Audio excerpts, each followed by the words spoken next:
Nangayo og tabang ang banay sa usa ka 2 anyos nga bata sa Cagayan de Oro City nga anaa sa kritikal nga kahimtang karon human nga gibunal-bunalan sa ulo ug gidunggab pa sa usa ka menor de edad nga dunay diferensya sa pangisip. Dugang detalye sa report ni Cyril Chavez. Anaa karon sa Talandugonon nga kahimtang si Baby James Manluaynon, 2 anyos og residente sa Barangay Bugo, Cagayan de Oro City. Human nga gibunal-bunalan ang iyahang ulo og kabilya o gidunggab pa og kutsilyo sa usa ka menor de edad nga dunay problema sa pangisip. Sumala pa ni Pastor Spencer Kailing, usa sa mga nangunay og tabang sa bata og ginikanan niini, nga kalit lang kuno ang panghitabo ug wala kini nabantayan sa magbanay. Naglaba kuno ang inahan ni Baby James sa suba, samtang ang amahan niini wala kabantay nga gikuha sa sospek ang iyahang anak samtang nagtimpla kini og gatas.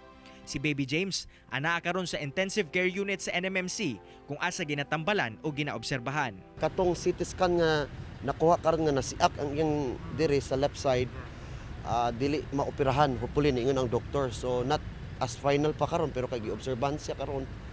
Kay ang bata galihok siya pero not as normally like sa iyang pagka-normal na. So hopefully dili siya maoperahan. Pinaagi sa pagpanawagan sa social media, nakalikom na og 2,000 pesos si pastor alang sa bata. Parayon sab ang pag-abot-abot og mga donasyon alang sa pamilya. Nanawagan sab sila karon ngadto sa mga adunay malumong kasing-kasing aron matabangan ang kahimtang sa bata. Ihatag nato ang pinaka-basic nga panginahanglan nga kaya nato nga ihatag ang tinuod nga kasiguruhan sa nanginahanglan. Kaya ang atong motto dili man ni personal interest. Ang atong motto is we share because we care. Kaya mao man na ang kasing-kasing ni Hesus para sa pagtabang sa uban. Alang sa mga buot magpaabot sa ilahang tabang ngadto kang Baby James, i-contact lang ang number nga makita sa inyong TV screen.